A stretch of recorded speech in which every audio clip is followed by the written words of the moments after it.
Certo, ok, eu admito. Aliás, nem tenho o que admitir, é um fato agora. O Shanks tem aparentemente um irmão ou primo. De qualquer maneira, ele tem um gêmeo maligno. Shamrock foi apresentado, ele também dá o nome do capítulo. E de fato, ele tem um irmão. E eu só tô falando dessa maneira porque nos últimos capítulos eu falei em um vídeo e teorizei bastante sobre o fato de que ainda poderia ser o próprio Shanks por alguns motivos narrativos. E que eu não ia gostar muito dessa ideia do irmão maligno porque eu sinto que pode ter muitos furos de roteiro e uma coisa bem genérica no mundo dos animes e nas histórias, seja de desenhos, seja de filmes e por aí vai. Mas bom, agora é fato, Shanks tem um irmão. Mas aí o que a gente tem pra discorrer de tudo isso? O que a gente tem pra falar a respeito disso? Bom, muita coisa, mas eu acho que as partes mais interessantes do capítulo de fato, embora o capítulo tenha o nome do Shamrock, são, na verdade, a história que nos é dita por Road. E essa história dita por Road, basicamente, pra mim, deu a cara de todo o arco de Elbaf. Meus amigos, o que eu tenho pra falar aqui nesse vídeo vai ser uma das, talvez, melhores teorias que a gente vai encontrar relacionadas aos próximos eventos. Parte dessas coisas eu vou deixar na descrição, as referências que eu peguei, porque já foi um debate muito longo no Twitter esses últimos dias, e também no Instagram. Então, o que for necessário e o que eu estiver citando de alguém que vocês viram por aí, eu vou tentar deixar na descrição tudo organizadinho pra vocês. De qualquer maneira, vamos pra mais um review de capítulo, o capítulo 1137, Shamrock.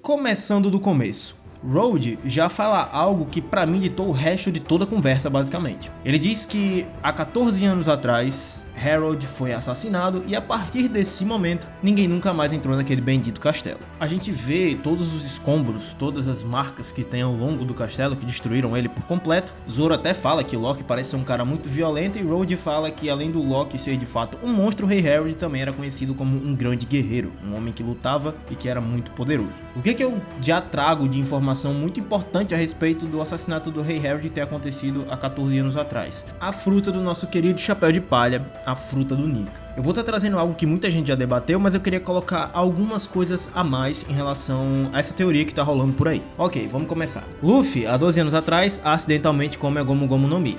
14 anos atrás, Harold é assassinado. A fruta que estava com o rei, a fruta lendária que é passada de geração em geração, pode ser justamente a fruta do Nika, a fruta que Loki queria pegar. Por isso o rei é assassinado, afinal, uma fruta só sai do corpo de um usuário se ele for assassinado. Pelo menos é assim que a gente sabe das vias naturais. Se essa era a tal fruta que estava com Harold e ele seria o usuário antigo da fruta do Nika, qual é a fruta lendária que o Loki comeu? E quando ele teria feito isso? De qualquer maneira, a gente pode imaginar que a fruta do Loki é na verdade outra, não era a fruta do Nika, ou a versão do Nika maligna, como eu falei no último capítulo que saiu pra gente. Isso me leva a pensar que algumas coisas começam a fazer sentido se a gente pensa dessa maneira. Porque, por exemplo, como a fruta só sai de um usuário se ele for assassinado ou ele morrer, isso como eu já comentei pelas vias naturais que foi dito na história, faria sentido com que o governo mundial estivesse envolvido com Elbaf naquele período do tempo. Por quê? Eu vou explicar com algo que o Road fala ao longo do capítulo. De acordo com ele, o rei Harold foi o maior rei da história de Elbaf. Isso porque ele era um rei que amava a paz e ele queria conectar Elbaf ao mundo. E aí, a gente também fica sabendo que a cicatriz na sua cabeça é porque ele arrancou por conta própria, porque ele não queria ter o sangue dos gigantes ancestrais, ou pelo menos ele não se orgulhava disso. Também tem outro detalhe sobre linha temporal que eu vou deixar pra comentar em outro vídeo, que é quando ele fala sobre a Era das Guerras. Tem uma coisa muito interessante no mundo de One Piece relacionada a essas eras. Mas eu vou seguir aqui com a questão do Rei Harold. Tem uma coisa aqui que acontece que também é muito interessante. Ele também fala que Loki é meio irmão do Hajirudin. Isso porque antes da rainha consorte se casar com o rei, Hajirudin tinha nascido de outra mulher. A mãe do Hajirudin não teve permissão para ir para Elbaf, se tornar uma rainha consorte. Isso porque ela nasceu em outro reino gigante. Aí o Zoro até faz um questionamento, pô, mas ela não era gigante também? Qual o problema? Tanto faz, não? E aí ele fala que ela também era uma gigante, mas os humanos também não lutam entre si por terras? Pois bem, o sangue dos gigantes de outras terras mancharia o sangue de Elbaf. Aí a Nami até fala que ele é muito preconceituoso por dizer isso. E cara, eu não queria falar nada não, mas o Oda deu uma alfinetada nos últimos acontecimentos do nosso mundo real, né? Eu não preciso, acho que nem citar pra vocês do que tá sendo falado nessa cena aqui. De qualquer maneira, acho interessante que tenha tido essa menção aqui nesse momento da história. Mas o que eu quero trazer com tudo isso? Sobre essa questão do sangue, sobre essa questão do tempo e o que tudo isso vai culminar na fruta do Nico. Vamos lá. O Rei Harold foi conhecido por querer conectar Elbaf com o mundo. Elbaf em si não é um país necessariamente fechado, não é impossível chegar no país de Elbaf, não é impossível entrar no país de Elbaf, como o Wano, por exemplo, mas é um país de difícil acesso e muita gente tem muito medo pela má fama que Elbaf tem, por ser um país de guerreiros, por ser um país que é muito perigoso. Até no início do arco, aquela citação que tem naquele livro, que aparece pra gente, mostra que, de fato, Elbaf não parece ser um lugar muito seguro, e é essa visão que o mundo tem de Elbaf, e talvez não seja mesmo. Mas de qualquer maneira, é dito que o rei amava a paz e ele queria conectar o mundo com Elbaf. Mas, bom, se Elbaf não necessariamente é um país fechado que precisa abrir suas fronteiras como Wano, o que significa esse conectar o mundo? Aí que tá. Eu acho que isso tem envolvimento com o governo mundial. Por quê? Porque conectar uma nação ao mundo como um todo, ser uma nação reconhecida no mundo inteiro, é necessário que você se filie ao governo mundial. Por exemplo, Alabasta não é um reino ruim, assim como quase todo o reino de One Piece não é necessariamente ruim, mas tinha ali seu envolvimento com o governo mundial, até porque era a família Nefertari. Mas para todos os efeitos, a maneira de se conectar com o mundo, politicamente falando, é assim. E aí que tá a questão. Rei Harold seria um rei que teria tentado se filiar ao governo mundial. O que eu tenho mais de prova a isso? O fato do próprio rei negar o sangue dos gigantes ancestrais. Veja, as únicas pessoas no mundo que não gostam de outras raças e as únicas pessoas no mundo que detestam outras raças são os próprios Gorosei e qualquer um que seja Tenryubito. Isso porque na cabeça deles, eles que são deuses e qualquer outra raça é uma raça que apenas iria manchar o sangue dos deuses. Realmente são personagens detestáveis, não é? Acho que no nosso mundo a gente já viu coisa parecida. Mas enfim.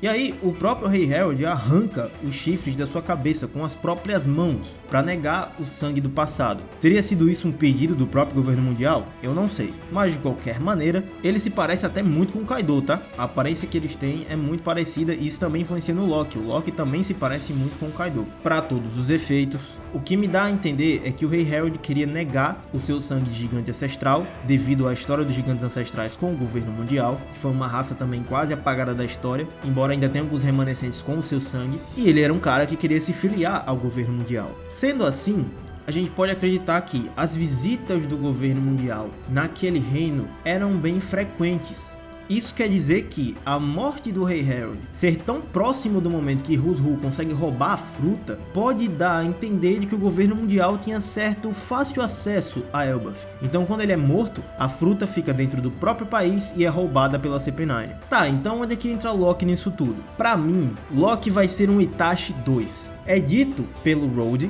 e já foi comentado com a gente, que Loki teria assassinado mais de 100 gigantes e ele também teria matado o rei de Elbaf. Road fala um comentário muito importante pra mim, que depois do assassinato dos 100 soldados, apenas Jarru e o próprio Loki ficaram vivos. Jarru foi responsável por trazer a informação para Elbaf do que tinha acontecido, já que foi ele o único que sobrou. E Loki, depois disso, bom, não preciso nem dizer o que aconteceu, todo mundo sabe. O que me chama muita atenção aqui é o fato de que 100 pessoas foram mortas, incluindo o rei, e apenas um soldado sobreviveu e o outro foi desgarrado.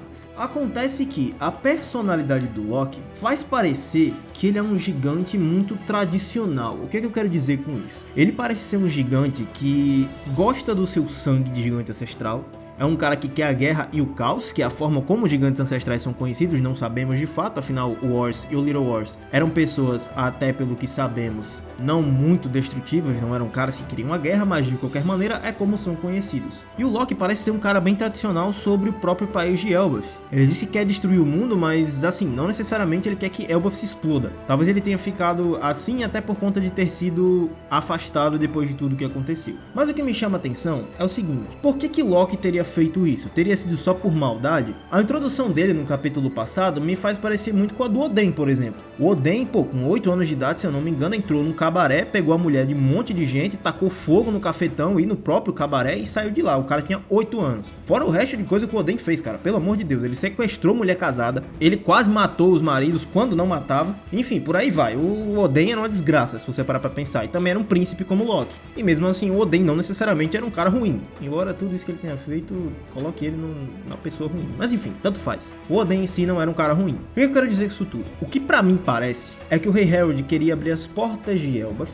pro governo mundial. E aí Elbaf teria uma serventia pro governo mundial. Isso porque o governo mundial não queria mais ter os gigantes como inimigos. Afinal, são o exército mais poderoso do mundo. E são inimigos claros ao governo mundial se caso um dia eles se revoltem de vez e comece a grande guerra e a promessa do Nika que eles próprios têm dentro da sua cultura. Então esse conflito e esse certo acordo que teria tido com o rei Harold fez com que esses 100 soldados que eram fiéis ao rei se juntassem a ele, se juntassem ao governo mundial. Loki, sabendo disso, teria ficado revoltado contra o pai e viu que o pai faria aquilo de uma maneira torpe e colocaria Elbaf como serventia de um governo. Ora, onde já se viu guerreiros gigantes, honrados como eles são, servindo como cachorros para o governo mundial? Logo, Loki teria lutado contra o próprio pai e isso teria motivado o conflito. Loki não aceitava isso. E por ser realmente uma face do Nika que queria o caos, ele lutou contra o próprio pai e contra os 100 gigantes. Os 100 gigantes foram assassinados, foram mortos no conflito, o que eu acho, e eu duvido muito que tenha sido só o Loki que tenha feito isso, mas enfim.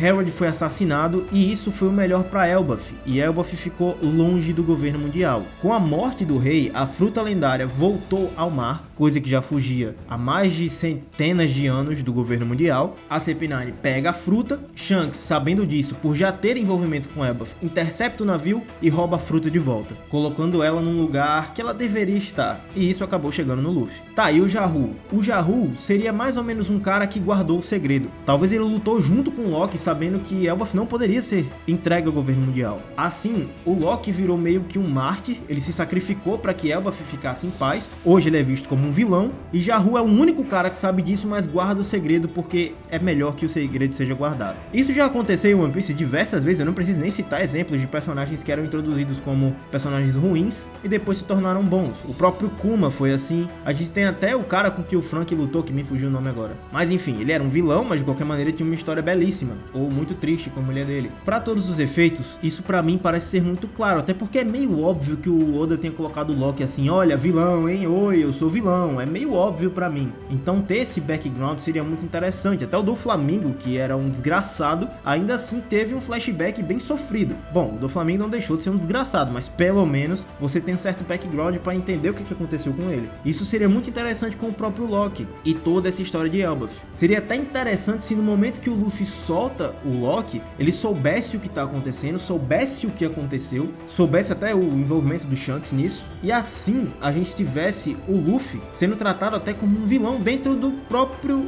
arco de Elbaf. Como eu disse nos capítulos passados, pra mim é muito estranho que o Luffy tenha chegado tão em paz nessa ilha, seja recebido tão de boa assim, e todos os gigantes simplesmente fazem festas e festas e festas com ele. Bom, a gente sabe que o Luffy sempre se mete em confusão e em algum momento a confusão tem que chegar pra esse arco valer a pena.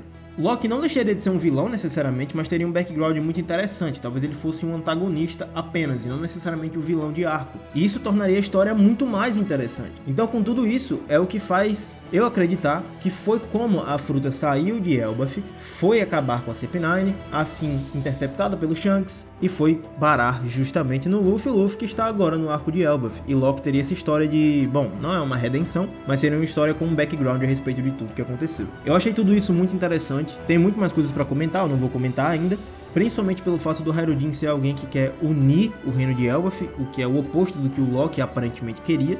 De qualquer maneira, a gente volta ao núcleo do próprio Loki, a gente vê que eles estão torturando o Loki para que ele aceite ser um cavaleiro de Deus, e é muito doido ver o haki de observação do Loki, tá? A gente já viu esse tipo de demonstração, mas a dele foi diferente. Além de descrever o que ele estava vendo, ele parece ter um haki de observação muito mais aguçado, até levando em consideração de que ele tá com os olhos vendados. Mas bom, a tortura segue, a gente vê alguns momentos de batalha, ou pelo menos do Loki tomando um cacete, e aí a Junko para a pedido do Shamrock, e o Shamrock finalmente é apresentado. Shamrock Finland, o cavaleiro e o líder dos Cavaleiros de Deus.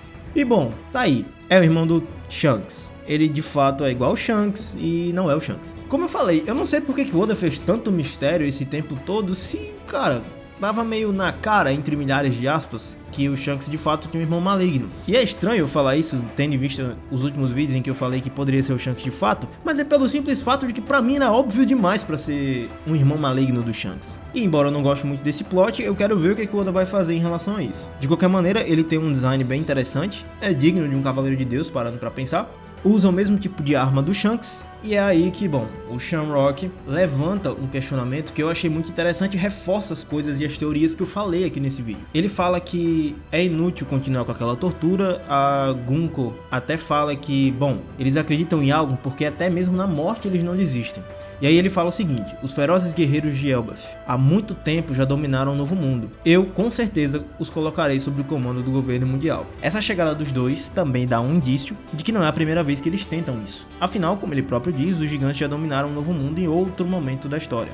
E é interessante a fala do Shamrock pelo fato de que mostra que, além de ser uma tentativa antiga a de dominar Elbaf, também mostra que ele vai tentar colocar eles no controle do governo mundial de outra maneira. Se não é através do Loki, com certeza vai ser declarando uma guerra contra Elbaf. E tem uma coisa que eu não vou desenvolver muito nesse vídeo ainda. Como eu já falei, tem outro vídeo que eu quero comentar a respeito do arco, do panorama do arco que a gente tem agora. Esse vídeo já tá gravado, ele não saiu essa semana, mas vai sair na próxima, porque esse capítulo saiu mais cedo, então enfim. De qualquer maneira, eu só queria deixar uma pulga atrás da orelha de vocês. Lembra aquele tal jogo de escravos que acontece de tempos em tempos ali no mundo de One Piece?